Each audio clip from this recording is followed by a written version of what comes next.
La filosofía está hecha para conocer la verdad, pero no una verdad que cierra, sino una que abre caminos.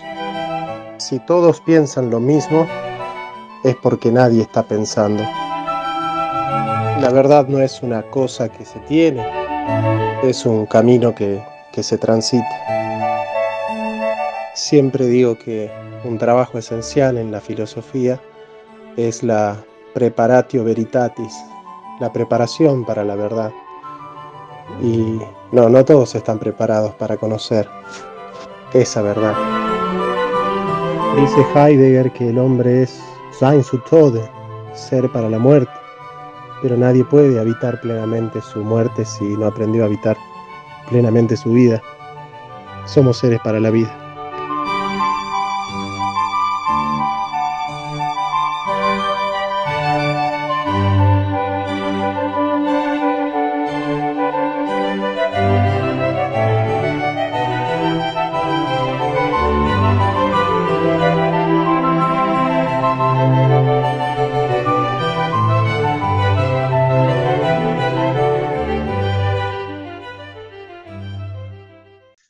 Es raro.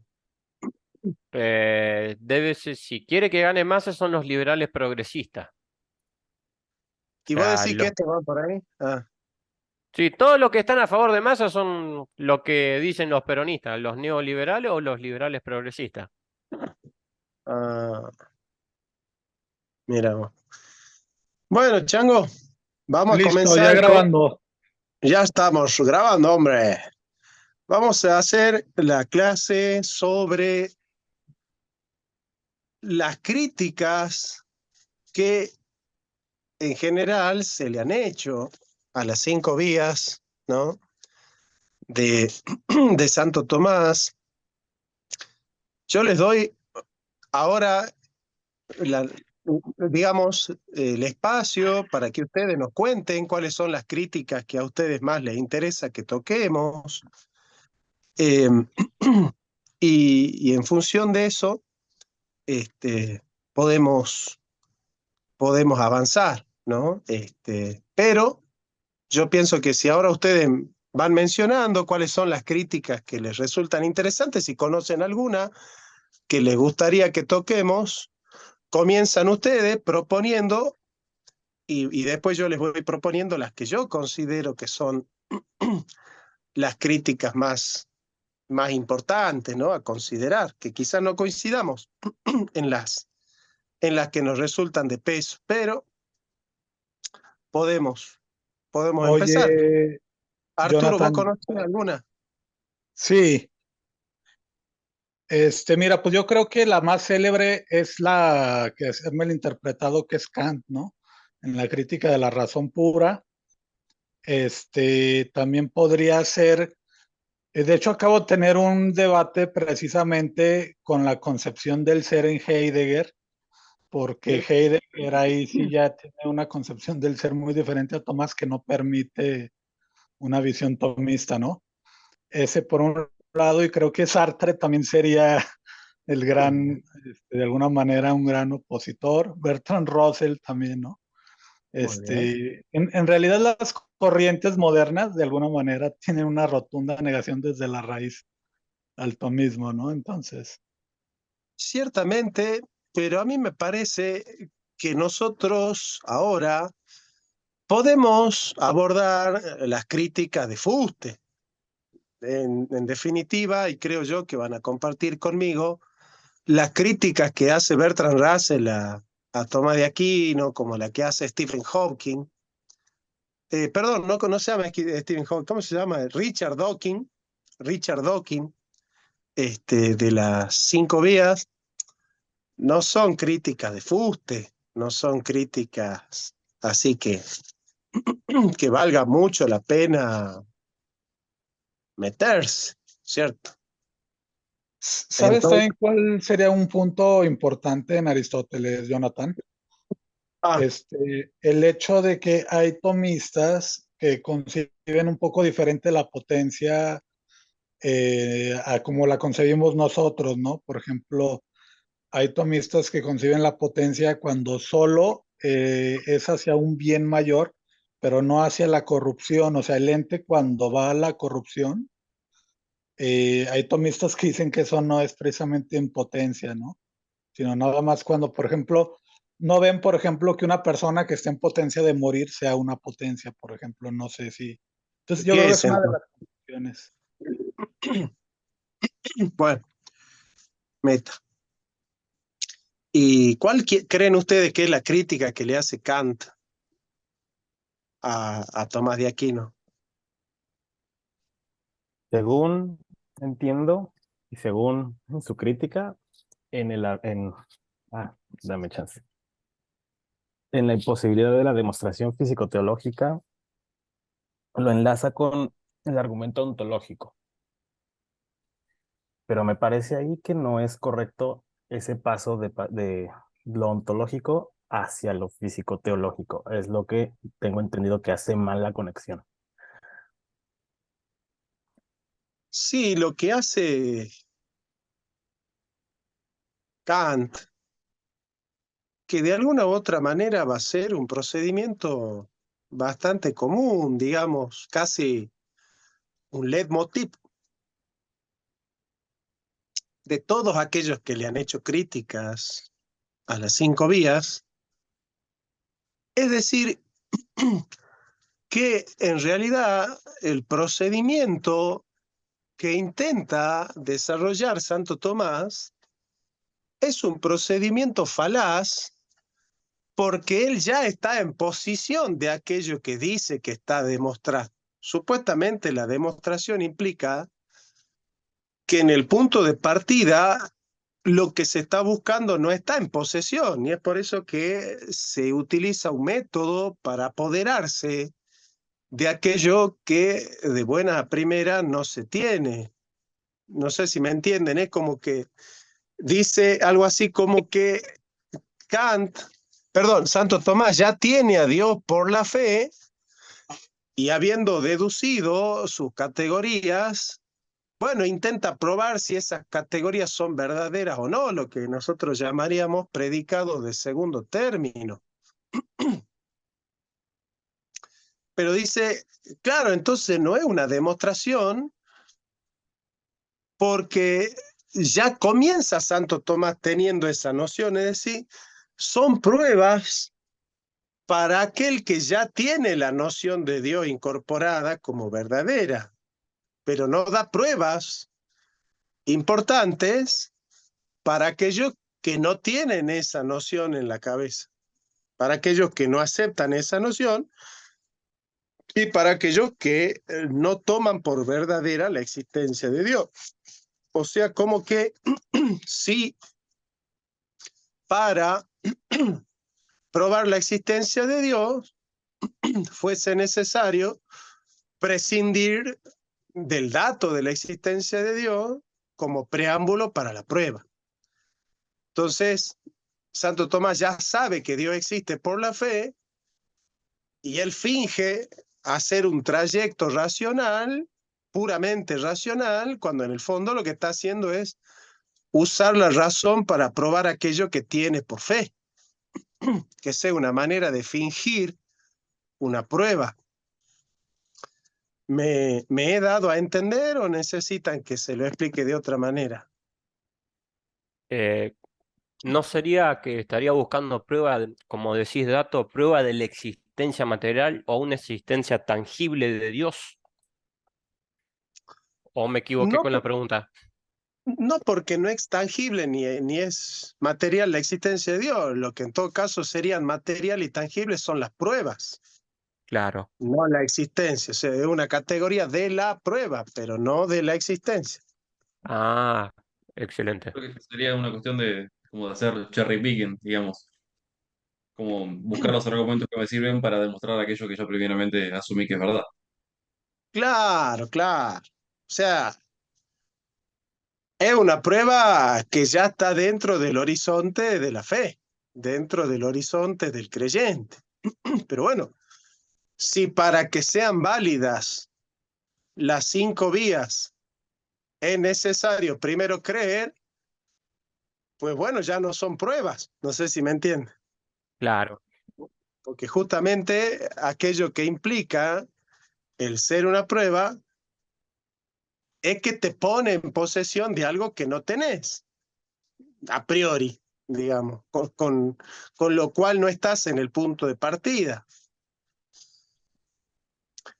Bien, ¿qué dice Kant? Kant dice, bueno, según la estructura trascendental del conocimiento, Nico, vos decís que ellos parten de la premisa de que Dios no existe o creen que Dios no existe y luego usan la razón para probar aquello que ellos han aceptado sin la razón. ¿Algo así? Igual sí podés prender el micrófono, amigo, ¿no? Así digo, no. Sí. Bueno, a ver, ya lo dice Gadamer y lo acepta un poco Heidegger. Ciertamente, siempre hay un prejuicio, siempre hay digamos, siempre hay un punto de partida, siempre hay algo que se llama lo preontológico, que bueno, es, digamos, el sesgo con el que uno siempre empieza toda investigación, o sea, toda investigación ya tiene una precomprensión de aquello que está buscando, eso es algo que incluso dice el mismo Banquete de Platón. Dice, bueno, si uno no poseyera ya algo del amor, no podría desearlo. Pero si ya lo tuviera plenamente, y ya tampoco lo desearía. Entonces uno desea algo que posee parcialmente. Si no lo posee de ninguna manera, no lo puede desear. Y si lo posee plenamente, tampoco. Si no lo posee de ninguna manera, no lo puede desear porque no lo conoce. Y si lo tiene plenamente, tampoco lo desea porque ya lo tiene. Entonces, para desear algo, es necesario poseerlo de alguna manera. Entonces, ¿qué es lo que dicen esto? Claro, si para buscar a Dios es necesario ya poseerlo de alguna manera, esa manera en la cual ya se posee a Dios, aunque no sea perfecta, es ya dada por la fe. Ya está dentro del horizonte de la fe. Bajo esa perspectiva, y claro, lo que va a decir Kant es como la estructura trascendental del conocimiento implica que solamente es conocimiento en el sentido sintético del término, es decir, un conocimiento que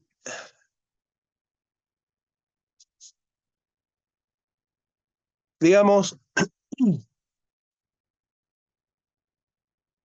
parte de la experiencia, añade conocimiento, pero que es compatible con el esquema trascendental del conocimiento.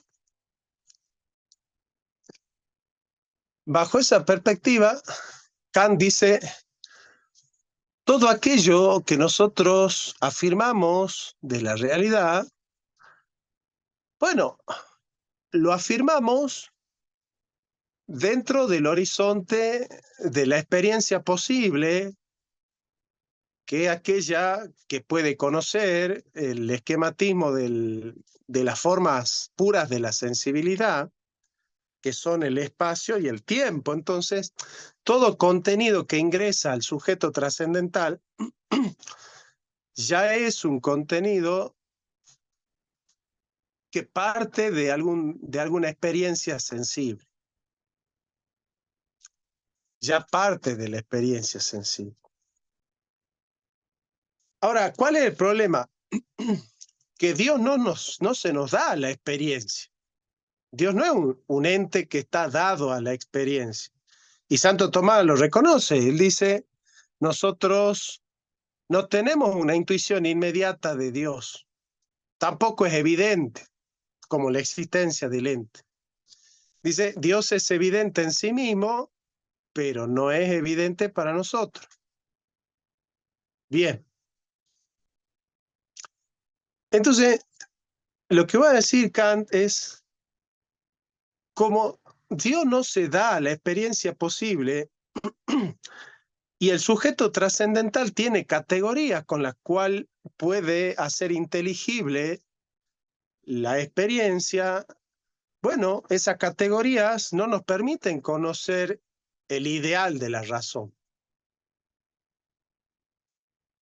Porque nosotros conocemos en el espacio y en el tiempo, conocemos la cantidad, la cualidad, el modo, la relación,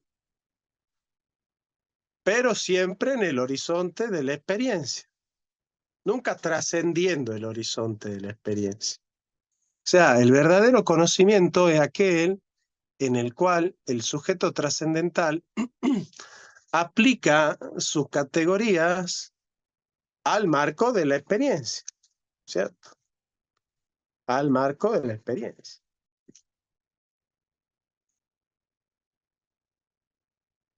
Entonces, dice Kant en la dialéctica trascendental, que es la última parte de la crítica de la razón pura, él dice, la categoría de la totalidad no es una categoría que se aplica a la experiencia, porque nosotros no podemos tener experiencia del todo. Entonces, la categoría de totalidad, dice él, es un postulado de la razón. Pero después, en la crítica de la razón pura, yo voy a saltear para que entiendan el proceso. Santo Tomás dice, perdón, Kant dice, es un postulado de la razón, pero ¿de qué razón? ¿Se acuerdan? Dice, la totalidad es un postulado de la razón práctica. Nos sirve para operar según el principio de la universalidad. Pero como no nos es dada la experiencia de la totalidad, es un postulado de la razón, no hay ningún ente de la experiencia que pueda ser compatible con el esquema de la totalidad. Él dice, yo puedo conocer empíricamente una emoción, una sensación, un pensamiento, un sentimiento, que son, digamos, entidades psíquicas, operaciones psíquicas,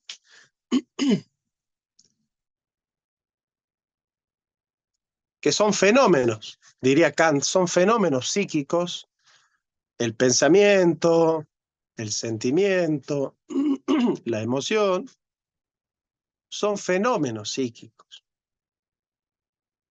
Pero yo nunca puedo tener experiencia empírica de la totalidad de los fenómenos psíquicos. ¿Cómo se llama la totalidad de los fenómenos psíquicos? El alma. El alma, ¿no es cierto? El alma es la sustancia que unifica como naturaleza, como principio de naturaleza, todas las operaciones psíquicas, porque remiten a ella. Entonces él dice, yo tengo experiencia de los fenómenos psíquicos, pero no tengo experiencia de la totalidad de los fenómenos psíquicos, que es el alma. ¿Me entiende? Entonces, yo le digo a Pablo, que debe estar pensando qué pregunta filosa va a hacer. Yo le digo ahí a Pablo, claro, Pablo, vos podés tener experiencia de una emoción tuya, sí. Podés tener experiencia de una sensación tuya, sí. Podés tener experiencia de un pensamiento tuyo, sí. Ahora, Pablo, vos podés tener experiencia de la totalidad de todas las sensaciones, pensamientos y emociones juntas. ¿Y qué me va a decir Pablo?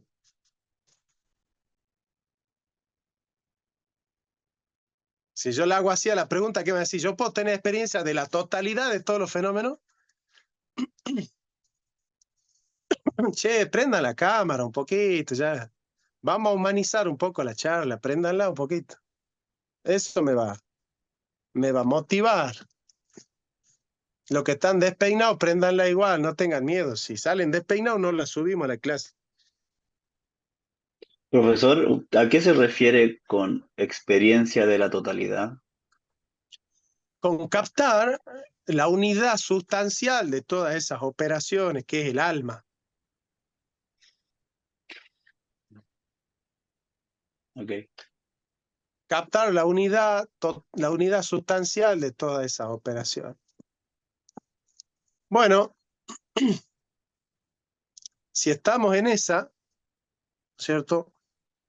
Y no podemos tener experiencia del alma, dice él, que es el paralogismo.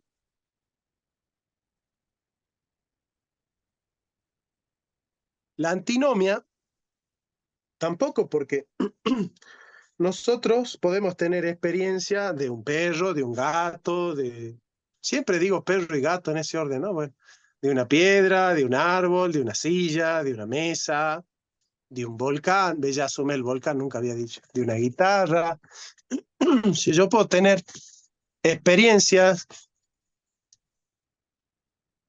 de muchos fenómenos físicos, pero se da la experiencia, la categoría de la totalidad se puede unificar con alguna experiencia posible.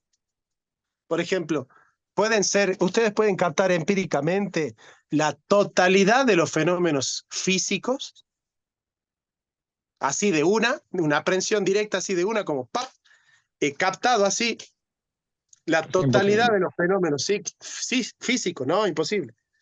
No, imposible. ¿Y cómo se llama la totalidad de los fenómenos físicos en Kant?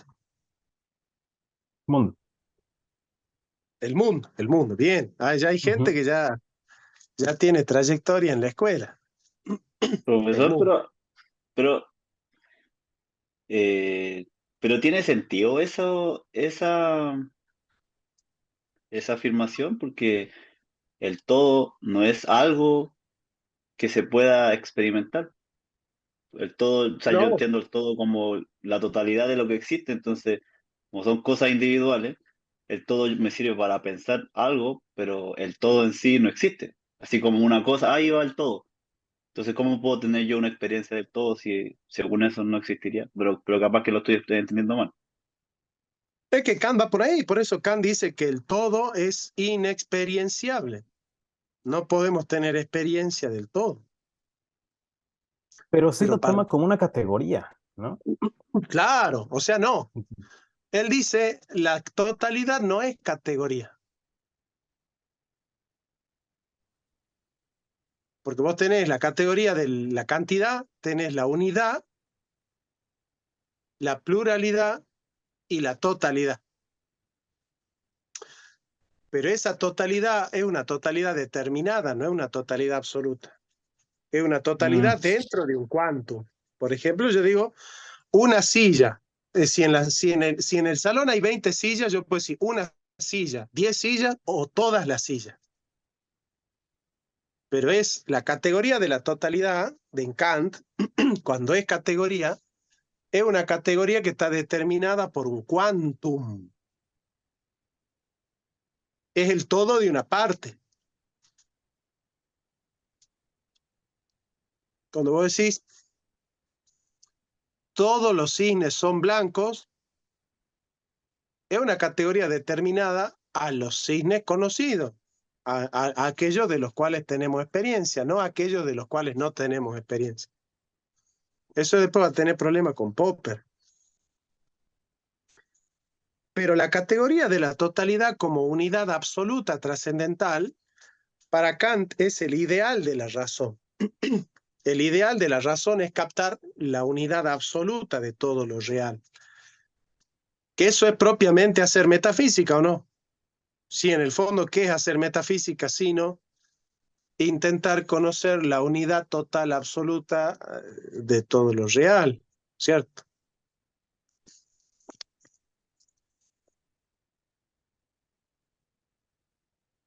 Bueno,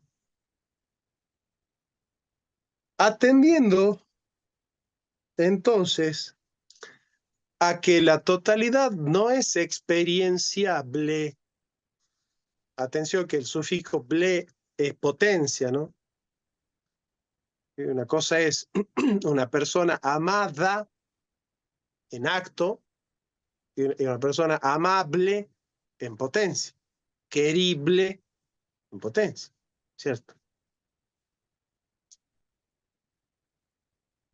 Por ejemplo, Sergio Massa es invotable en potencia. ¿No? Bueno. Indefendible. Claro. Un chistecito para nuestro amigo progre Nicolás. Entonces, cuando, cuando nosotros queremos aplicar la categoría de la totalidad a la experiencia, es imposible ese ideal de la razón. Entonces solamente termina siendo un postulado para pensar, pero no una categoría para conocer. La totalidad es un postulado para pensar, pero no una categoría para conocer. Entonces Kant dice algo muy hermoso. A mí me encanta lo que dice Kant ahí, porque dice algo muy profundo. Dice, porque es un dato así bien fenomenológico, ¿no? De la observación de un tipo muy agudo, ¿no? Que coincide con su análisis metafísico, pero que no deja de ser menos cierto. Lo que dice Kant. Kant dice que nosotros tratamos de pensar en aquello que no conocemos. Y en aquello que conocemos no es necesario pensar. Él dice, el entendimiento tiene categorías que se aplican a las cosas de la experiencia sensible. Y cada vez que aparece una cosa sensible, nosotros utilizamos una categoría del entendimiento. O sea que las categorías del entendimiento sirven para conocer.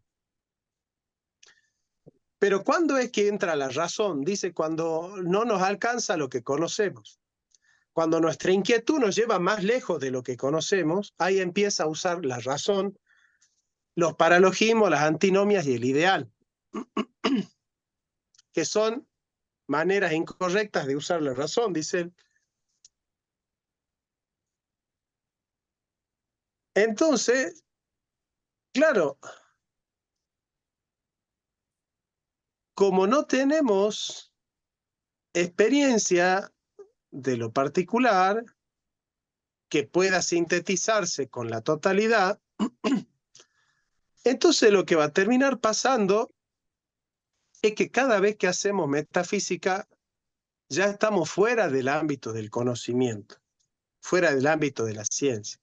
Estamos pensando, especulando, pero eso no vale como conocimiento de la realidad, sino como una pura especulación, como una especie de introversión mental, ejercicio mental, dice él, pero no es un conocimiento cierto de la realidad.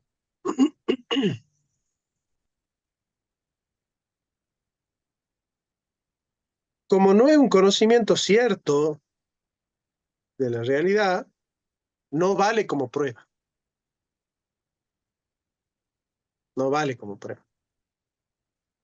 Y eso es lo que dice Kant, de la crítica que le hace a las 5 vías de Santo Tomás. Bueno, hasta ahí, ¿qué les va pareciendo? ¿Van entendiendo Increíble. algo? ¿Ah? Súper bien, hermano. Bien. Entonces vamos bien, van entendiendo, van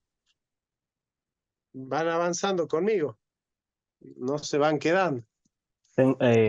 Como una, no sé si quisiera hacer para mí una aclaratoria y quizás, no sé, también para todo en general lo que se está viendo de Ok, Kant. Pablo tiene una pregunta. A ver. Bueno, Pablo. No, pero te escucho, Alonso, te escucho vos, este es tu Ok, turno ok, y ok. después vamos con Pablo. Sí, sí. Sí, que todo el contexto de Kant viene desde lo que se le conoce de su teoría del conocimiento como los juicios sintéticos a priori, que todo conocimiento es válido cuando cualquier cosa que viene de la experiencia es universalizable en el a priori, me parece, Muy ¿no? bien, muy Entonces, bien. ese es el contexto en el que hay que entenderlo, porque lo que quería era demostrar que la metafísica era una ciencia, junto con otros, pero principalmente la metafísica, ¿no? Creo que es de ahí el contexto principal de Kant, ¿no? Sí, él al final dice que la metafísica no es una ciencia. Al menos no la metafísica de la razón pura, que es la que le está criticando, la de Leibniz, la de Wolff, la de Baumgarten, ¿no? Bien, vamos a la crítica que le hace Heidegger a las 5 vías. ¿Qué nos podés aportar así? No, pero no, cierto, cierto, cierto, cierto. Vamos con Pablo, ¿ah? La pregunta de Pablo, porque si no, nos vamos a salir de tema y ya. No sé si será válido decirlo de esta forma, pero desde la última clase que tuvimos estaba mirando montones de videos acerca de crítica a las 5 vías y la verdad no he entendido mucho porque son tantos temas variados que no tengo la experiencia suficiente como para poder entenderlos todos. Pero sí me parece que la crítica que yo podría decirle a Santo Tomás más que las 5 vías es no haber hecho un preámbulo, o quizás sí lo hizo, ¿ah? Porque yo no leí las 5 vías están en la Suma Contra Gentiles, ¿cierto? No, las Eh, 5 vías es de la suma teológica. ok, ok. Capaz sí lo hace, pero yo no lo he visto. De no ponerse de acuerdo en lo que es una prueba, porque claramente, como usted mismo estaba diciendo ahora, eh, en muchos debates, lo que para mí es una prueba, para la otra parte es como un salto injustificado. Y, por ejemplo, este salto de cómo accedo yo al fundamento de la realidad, si ese fundamento no está empíricamente probado en la cosa. O sea, por ejemplo, ¿dónde está la sustancia del celular? Si yo desarmo el celular y nunca encuentro el celular. Entonces, yo creo que ahí nace el conflicto, porque, por ejemplo, yo acepto ese salto trascendental, pero otras personas, muchas personas, sobre todo que tienen formación muy científica, no lo aceptan. Entonces, yo creo que de ahí toda la discusión no puede producir nada que nos lleve a acuerdo. Está bien, lo que pasa es que ese contexto epistémico de ese debate ya es un debate más moderno. O sea, Santo Tomás da por sentado que demostrar es una prueba quia, es decir, dar el porqué causal de un fenómeno dado en la experiencia. Porque él supone, bien, que lo de Anselmo no es prueba, porque no es prueba. Lo de Anselmo no es prueba. Lo que intenta hacer Anselmo es mostrar al creyente que puede descubrir por la razón aquello que ya tiene por la fe. Eso es lo que intenta hacer Anselmo. No intenta dar una prueba con el peso de la palabra prueba. Bueno, entonces vamos con, ¿cómo se llama este? Con Heidegger. Arturo, ¿qué tenés de Heidegger? ¿Qué sabés de Heidegger? ¿Qué has visto de Heidegger que te gustaría que toquemos ahora? Pues yo creo que más que nada, la incompatibilidad sería desde que Heidegger entiende al ser muy diferente que Santo Tomás, ¿no? Es como, lo entiende como que el ser sí está en el ente, pero obviamente descarta la participación, ¿no? Y es como si fuera una pluralidad, ¿acaso? No hay participación en Heidegger. Por eso, o No, sea, a lo que me refiero es que precisamente, obviamente, Heidegger descarta la participación, pero de todos modos entiende al ser a su manera, ¿no? Pero lo entiende como una pluralidad, una especie de pluralidad que hay en el ente, ¿no? O sea, como individual en cada ente, me parece. No sé, siento que Creo que más que nada, yo creo que toda la plataforma de Heidegger es completamente, aunque es aristotélico, es incompatible totalmente y descartan a Santo Tomás desde el inicio, ¿no? Por aquello de que tienen a la nada como fundamento, digamos. No, pasa con Heidegger es un poquito más complejo. Él dice,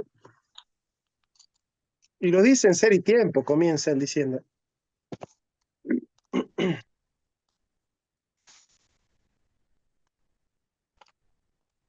que todos tenemos una precomprensión del ser. Él le hace una crítica a la metafísica esencialista de Kant, porque declara superflua la pregunta por el ser cuando dice que el ser es el más universal de todos los conceptos. Claro, todos los conceptos tienen la propiedad de la extensión y de la comprensión, pero a mayor extensión el concepto tiene menor comprensión y a menor extensión el concepto tiene mayor comprensión. O sea, entre la extensión y la comprensión la relación es inversamente proporcional. En función de eso, el concepto de ser, si ustedes siguen el árbol de Porfirio se van a dar cuenta, el concepto de ser es el concepto de mayor extensión. Por lo tanto, ¿cuál es la comprensión que tenemos del ser? Si es el concepto de mayor extensión. ¿Qué es? El ser es. Es La ínfimo el comprensión del conocimiento. ser es nula.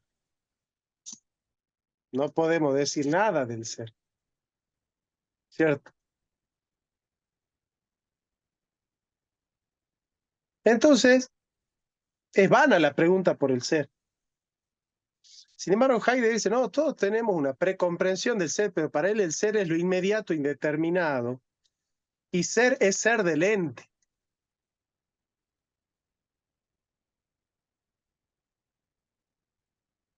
O sea, el ser no está separado del ente, no hay una instancia en la cual hay ser del ente y ser puro.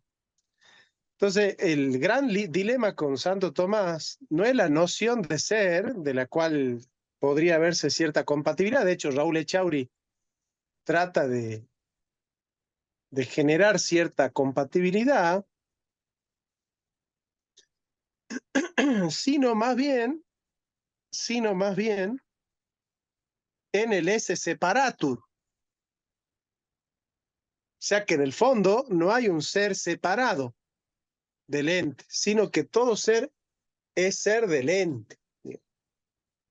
Yo creo que ahí está el mambo, yo creo que ahí está el problema. Ahí.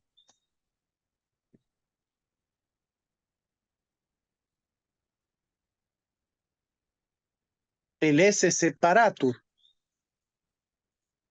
Entonces, claro,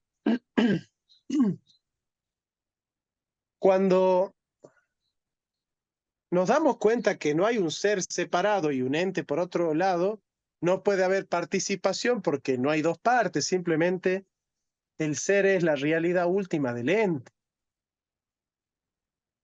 con lo cual desaparece la participación. Lo que sucede con Heidegger es que él no da pruebas, no da demostraciones de lo que dice, él simplemente penetra en concepto y lanza sentencias. Penetra en concepto y lanza sentencias, como muy sentencioso Heidegger, y no va haciendo el proceso lógico de argumentación, ¿viste? Como que él piensa más como filólogo que como metafísico, ¿no? O sea, él toma los conceptos, los da vuelta, o los entiende y los aplica y piensa aplicándolos, pero nunca se pregunta de dónde vienen esos conceptos, si están bien interpretados, si son consonantes con la realidad o no.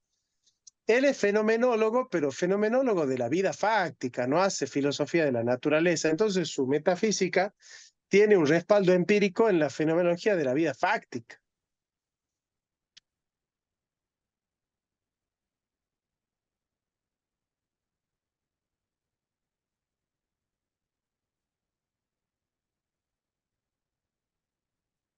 A ver, ¿cómo es eso de que a Heidegger le cabría más la crítica de Kant? A ver, explícame mejor. Me refiero a que como Santo Tomás parte de la experiencia y no de un mero uso de la razón para llegar a las conclusiones, nada, se me hacía la idea de que quizás a Heidegger le podría clavar más la crítica que hace Kant a las cinco vías por el cómo llega a las conclusiones. Ciertamente.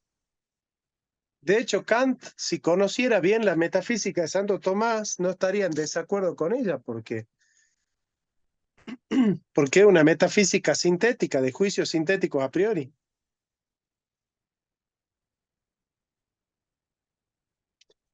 Y yo le voy a desarrollar lo que para mí es la crítica más importante a las cinco vías, que es la que ha hecho la fenomenología. La fenomenología es la ciencia que estudia lo que se muestra en los límites en los que se muestra.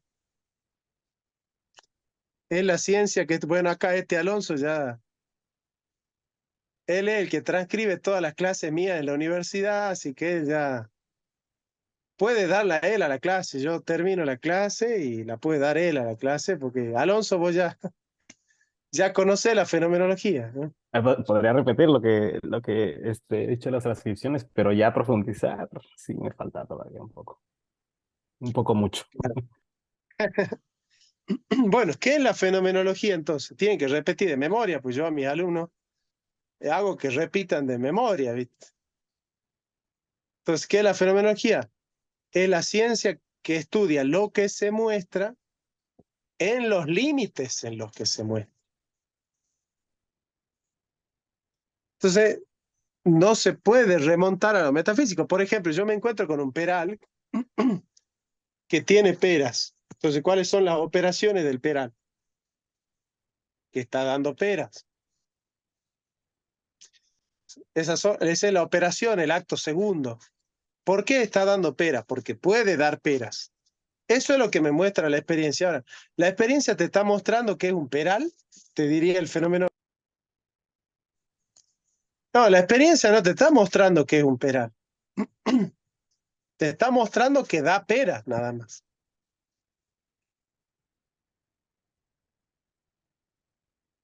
Entonces, ciertamente en la fenomenología late esa idea kantiana de que hay un noúmeno, de que hay algo así como el ser de la cosa, el ser metafísico de la cosa o la cosa en sí, que es inaccesible y que solo nosotros nos tenemos que circunscribir a los fenómenos, es decir, a todo aquello que se muestra en los límites de la experiencia, digamos, ¿no? Y ahí está un poco el conflicto, ¿no? El tema. Pablo, sí. En la definición que usted dice ciencia que estudia lo que se muestra en los límites en los que se muestra. Estos Correcto. límites, ¿qué entenderíamos por los límites? Porque esto basado en los debates que tuvo, por ejemplo, con Sebastián de la cantina del ateo, del tema de la multiplicidad de multiplicidades y eso. Eh, Sí, sí. Real hasta la muerte. Sí. Sí, real hasta la muerte de me acuerdo. Que claro, creo que él dijo, o alguien que pensaba parecido acerca de que el árbol, por ejemplo, no es o no existe sin la relación que tiene el árbol con el suelo y la relación que tiene el árbol con el sol y la relación que tiene el árbol con el entorno. Entonces, al final, el límite del árbol no es muy claro. Entonces, yo no comparto esa idea, pero no sabría muy bien cómo entenderla, porque si aplico el principio de identidad, yo sé que el árbol es el árbol y no es el suelo, ni el entorno, ni el sol. Pero en cuanto a la fenomenología, ¿dónde se establece el límite entre uno y otro ente? ¿Y qué interacción tiene ahí la relación del ente con los otros entes? O sea, ¿también sería un fenómeno? Claro, para la fenomenología, sobre todo la de Brentano y la de Husserl, la relación de conocimiento entre dos entes. El fenómeno, que se muestra a través de lo que se llama la donación, el fenómeno que se muestra a través de la donación y la conciencia intencional.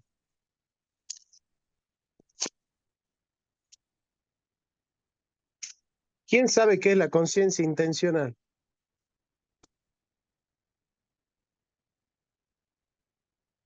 ¿Se acuerdan de algo de eso? Bueno, lo que había visto en Ser y Tiempo, bueno, lo que hace referencia con la intencionalidad es como ir hacia las cosas mismas. No sé si es ahí para dónde va. La conciencia intencional, que es un tema de Brentano y de Husserl,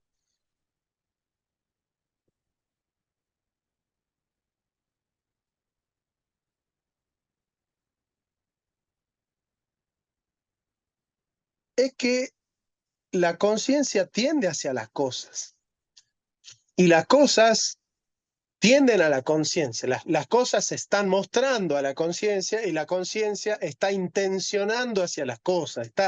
La palabra intencionalidad viene de tentio, que significa tender.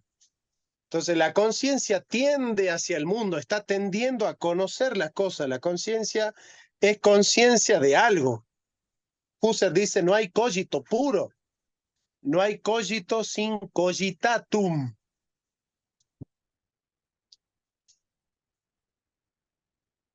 Entonces, como la conciencia es conciencia de algo, ciertamente que no prescinde nunca de la relación con el mundo y de las tensiones con el mundo, con las cosas, con su contexto.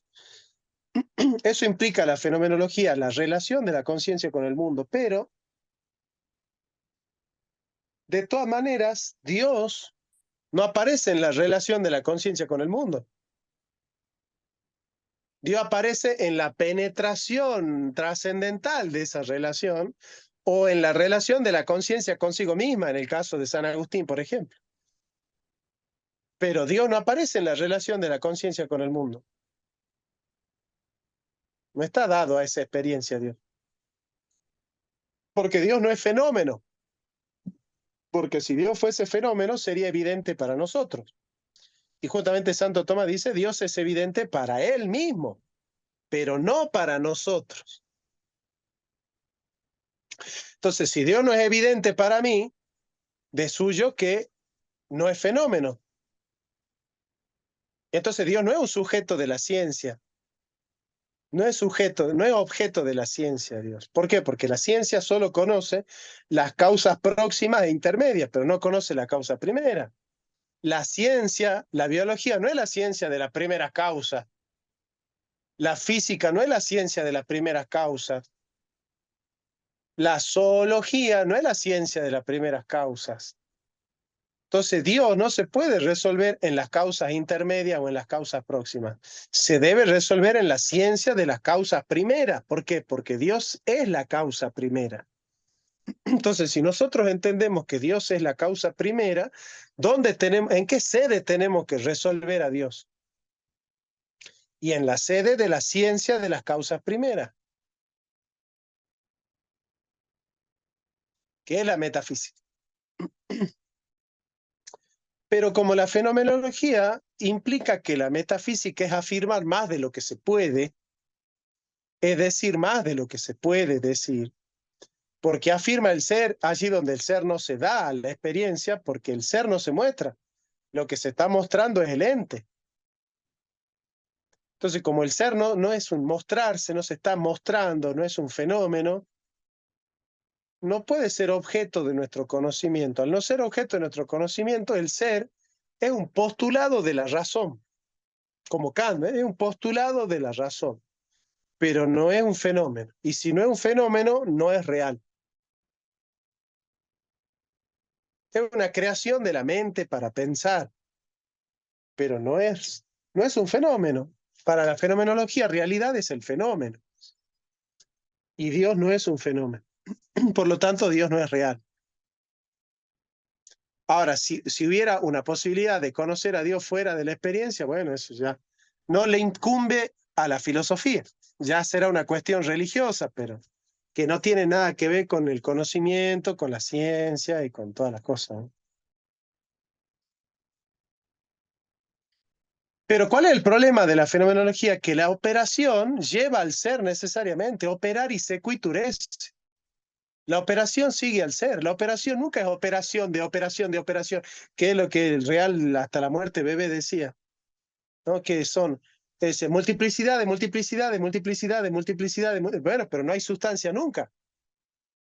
Es como decir que yo soy un fenómeno y detrás del fenómeno hay otro fenómeno, y detrás del fenómeno hay otro fenómeno, y detrás del fenómeno otro fenómeno, y otro fenómeno, y otro fenómeno, y otro fenómeno. No hay sustancia nunca, ¿se dan cuenta? No hay algo real que sostenga todos los fenómenos. O sea, la operación remite a otra operación, y esa operación a otra operación, y a otra operación, y a otra operación, y a otra operación, y a otra operación. No termina nunca. Entonces, eso es lo que Santo Tomás dice, el recurso al infinito. Pero en el recurso al infinito no existe la explicación, porque la sucesión no es una explicación, es una sucesión. Acá lo que hay que hacer es explicar. Y la única explicación de la sucesión es la metafísica. Matías, ¿vos tenés la mano levantada o estoy viendo yo? No sé si No, vi mal. no, estaba escuchando. Ah, bien. Bueno, entonces, Hoy, ese para mí la crítica más difícil de la crítica más difícil de las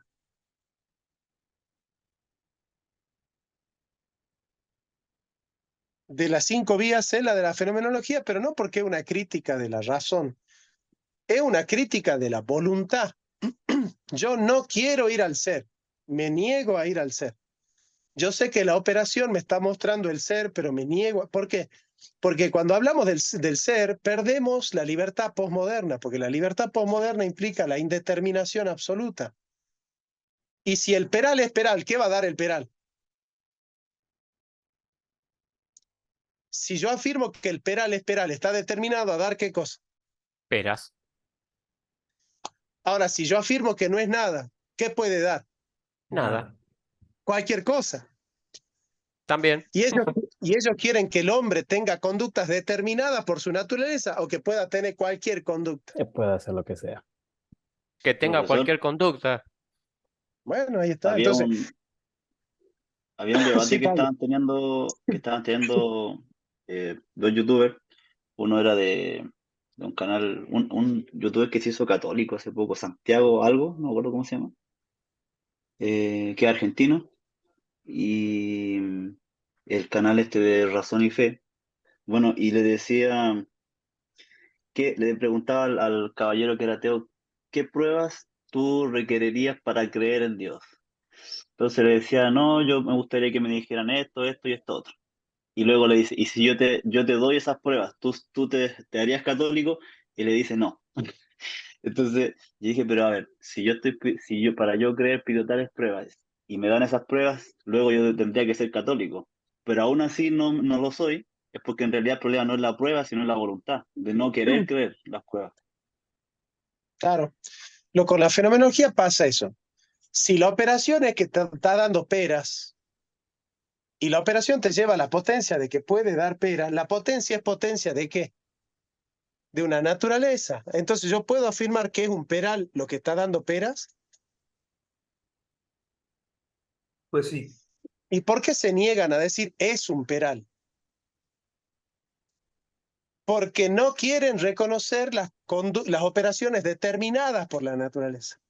Porque quieren operación e identifican la libertad con la indeterminación y la naturaleza con la determinación absoluta. Y entonces van contra Como la, natura. Perdón. claro. No, Sí, sí, nada más. no sé si es contra natura, es sine naturam. Ok. Entonces, ¿qué dicen ellos? Porque ir contra natura es aceptar que hay natura. Ellos Sí, dicen no natura. hay natura. Ellos Ok. dicen no hay natura. O si la hubiera, no la podemos conocer. Entonces, ellos dicen, la operación no sigue al ser, sigue al azar o a la libertad, pero no al ser. Entonces, la operación tiene detrás otra operación y otra operación y otra operación y otra operación. Ahí está. Ese es el problema. Así que bueno, muchachos, yo creo que en el fondo es una cuestión de la voluntad. No quieren acceder al ser. Se niegan a ir al ser. No quieren ir al ser. Ahí está Oye, el tema. Jonathan, y la ¿cómo sería y qué le responderías, por ejemplo, a la plataforma de Sartre, que también desde Tajo es contra, es una ontología completamente en contra de la escolástica?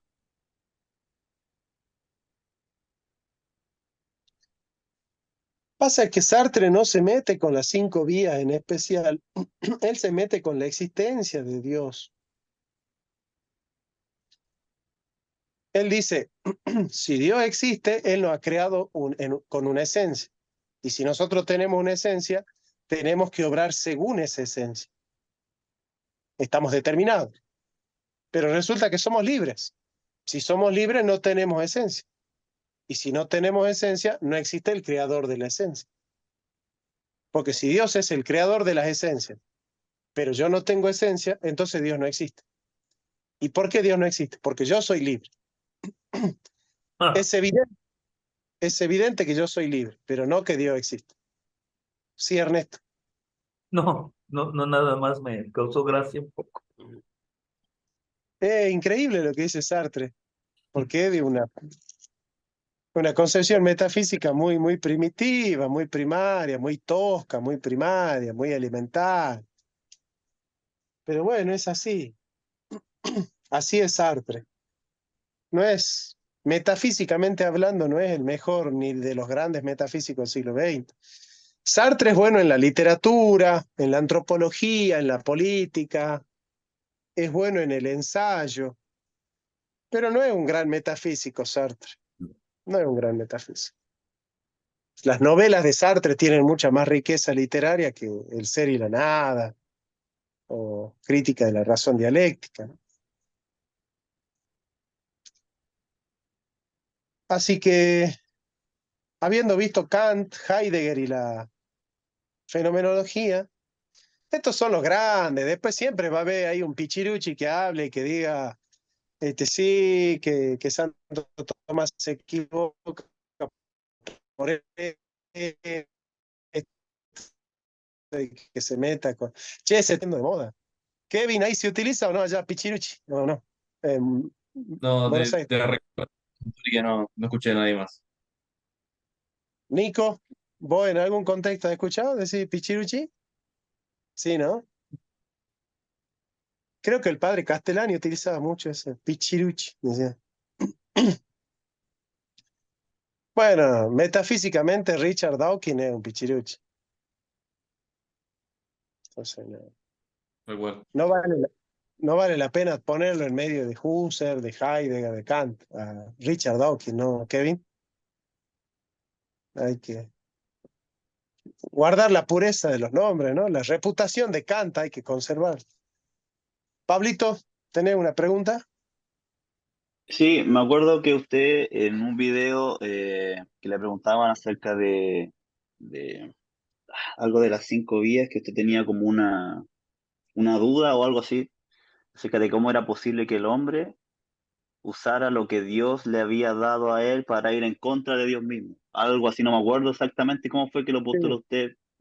Y dijo en ese video no lo desarrollaba porque era muy largo o algo así, no sé si viene al caso ahora. No, no viene al caso, pero vamos a tener una clase sobre eso. Vamos a hablar en algún momento de eso. Yo creo que ahora no, porque es un tema no de este tenor, no es esta la temática pertinente para hablar de ese tema. Porque es un tema que está ligado con la metafísica, la antropología y la ética. Por ahí va. Pero sí me gusta que repasen las clases, que vayan tomando nota. Y yo quiero que sepan una cosa. Esta crítica de Kant, de que ya tenemos a Dios de entrada y fingimos la prueba, es el tomismo de aquellos que dicen que hay filosofía cristiana, porque en el fondo quieren probar por la razón aquello que ya tienen por la fe. Entonces, aquellos que hablan de filosofía cristiana y de que Santo Tomás es un religioso que hace filosofía y no un filósofo auténtico, le están dando la razón a Kant, ¿no? Le están diciendo a Kant, Kant tiene razón. Santo Tomás tiene a Dios por la fe y luego finge la prueba por la razón, porque si así, si mi razón está probando lo que mi fe ya tiene, entonces no es una auténtica prueba. Prueba es que Igualmente, sin la fe yo puedo llegar ahí. Ahora, si yo quiero probar que sin la fe yo puedo llegar por la razón, ¿para qué yo parto de mi fe? Si yo parto de mi fe, ¿por qué doy una demostración que no parte de la fe? Ahora, ¿las 5 vías parten de la fe o de la evidencia del ente? De la evidencia De del la ente, no evidencia. de la fe. de los entes sensibles. Entonces Santo Tomás no hace filosofía cristiana, ¿se dan cuenta? Porque no parte de la fe. La fe en Santo Tomás no es argumento de verdad, es tópica, es un puntal para conocer la verdad de Dios, pero no es prueba. Lo que dice la Biblia no es prueba en Santo Tomás, ¿se dan cuenta? Entonces, bueno, sepan que si ustedes quieren hacer ese tipo de tomismo, le están dando la razón a Kant y a Heidegger. Están diciendo, ustedes son religiosos, que utilizan la razón para probar lo que dice su religión, pero eso no es la filosofía. La filosofía no está para probar las creencias de una religión. Pues si no, yo soy filósofo budista, no, yo soy filósofo maometano, no, yo soy filósofo judío.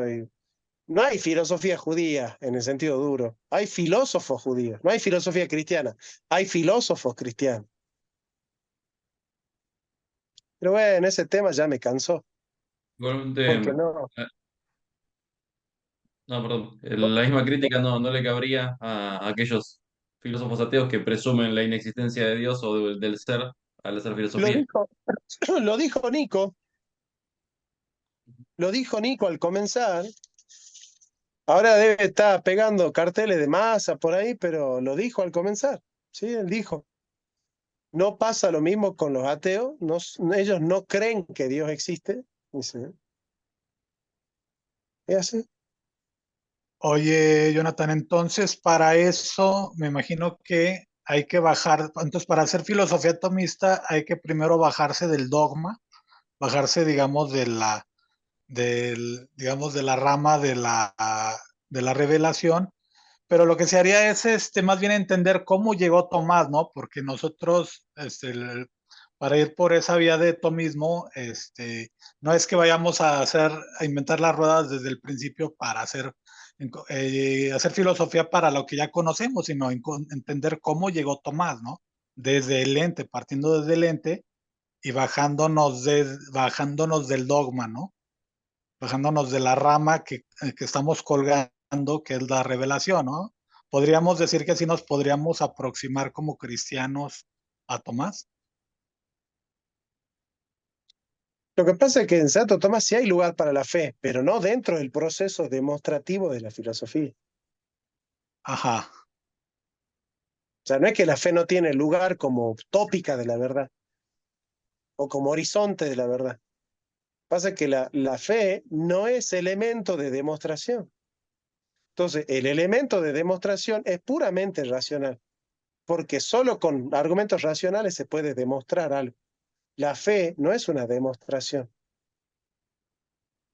Sin dogma. O sea, sin dogma, O sea, no es que no funciona el dogma, no es que el dogma no tiene lugar en la filosofía o en la teología. El proceso de argumentación es un proceso estrictamente filosófico. Ok. O sea, el proceso es autónomo, no el resultado ni el horizonte, pero sí el proceso. Sin subsunción de la fe. No hay subsunción desde la fe en el proceso. Ajá. Sí en el horizonte, pero no en el proceso. Ahora, lo que es para Santo Tomás la filosofía no es el horizonte, es el proceso. Porque la filosofía es un campo de la razón que puede llevar a cualquier dirección, ¿no? En la búsqueda de la verdad.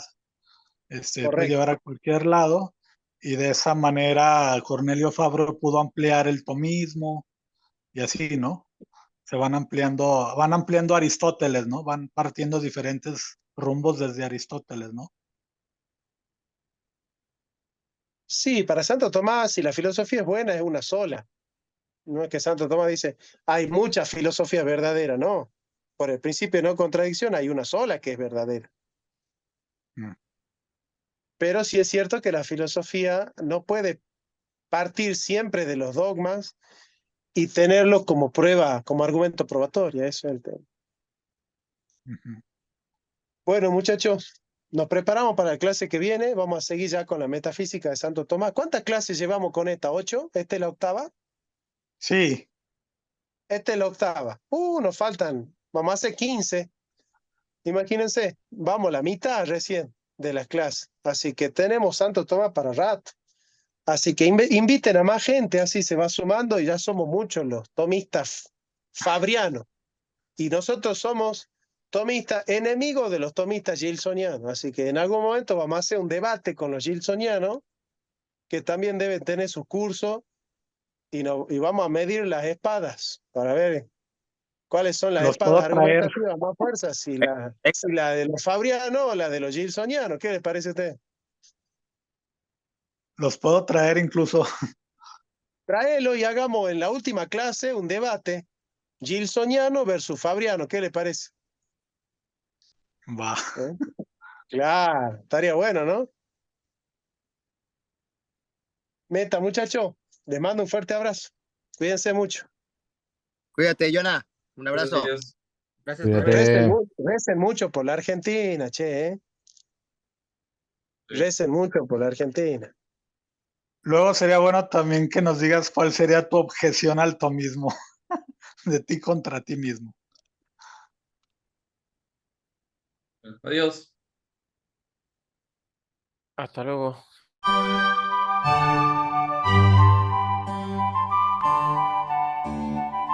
La filosofía está hecha para conocer la verdad, pero no una verdad que cierra, sino una que abre caminos. Si todos piensan lo mismo, es porque nadie está pensando.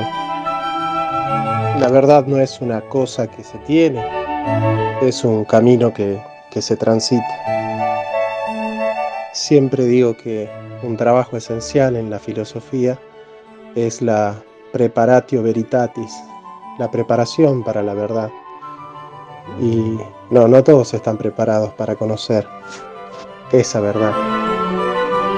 Dice Heidegger que el hombre es sein zu Tode, ser para la muerte, pero nadie puede habitar plenamente su muerte si no aprendió a habitar plenamente su vida. Somos seres para la vida.